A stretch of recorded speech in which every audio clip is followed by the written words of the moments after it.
መንግስት እንዲያስተካክል በድጋሚ ብንጠይቅም መልስ ባለማግኘታችን ጥያቄያችንን ከፍ ባለ ድምፅ ለማሰማት ተዘጋጅተን በዚህ አደባባይ ላይ እንገኛለን። በመሆኑ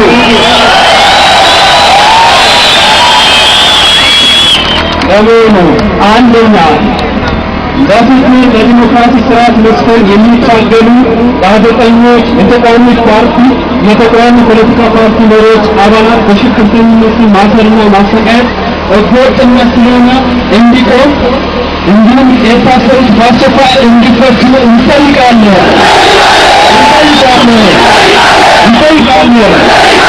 ሁለተኛ የዜጎች ሰብአዊና መንግስታዊ መብቶችን በመጣስ ለዘመናት ከኖሩበት ቦታ ኢሰብአዊ የሆነ ድርጊት እንዲፈናቀሉ የተደረጉ ዜጎች ወደ የቦታቸው እንዲመለሱና ለወደሙ ንብረታቸው ተገቢ ካሳ እንዲከፈላቸው ይህን ድርጊት የፈጸሙ ባለስልጣናት ለፍርድ እንዲቀርቡ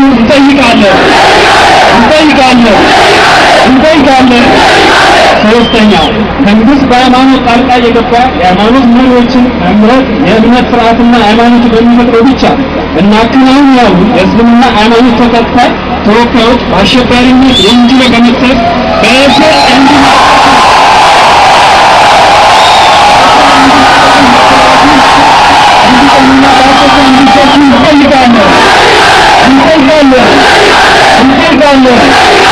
አራተኛ መንግስት የኑሮውድነት ስርዓት በከፍተኛ ደረጃ የተንሰራፋ ሙስና እንዲያስተካክል በምንጠይቅ በዚህ ታላቅ ሰላማዊ ተሳትፎ በመሆን ዜጎችን እንዲወጡ እንጠይቃለን።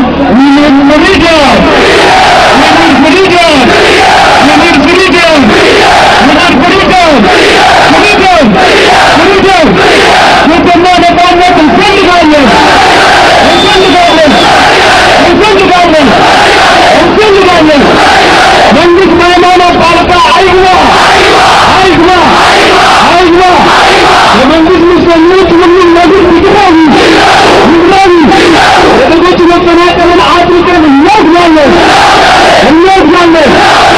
በዚህ መሰረት ከተፈናቀው የተያዘው የእርስ ጉዳይ እናንተ ታውቃላችሁ። ሰማያዊ ፓርቲና እንዲሁም ልማት በጋራ የያዙ የዚህ ጉዳይ አለ። እነሱን አስመልክቶ እንዲሁም የሙስሊም መፍትሄ አፈላላጊ ኮሚቴዎች በአሁኑ ሰዓት በስር ላይ ይገኛሉ። የእነሱን ጉዳይ በጋራ የዚህ ጉዳይ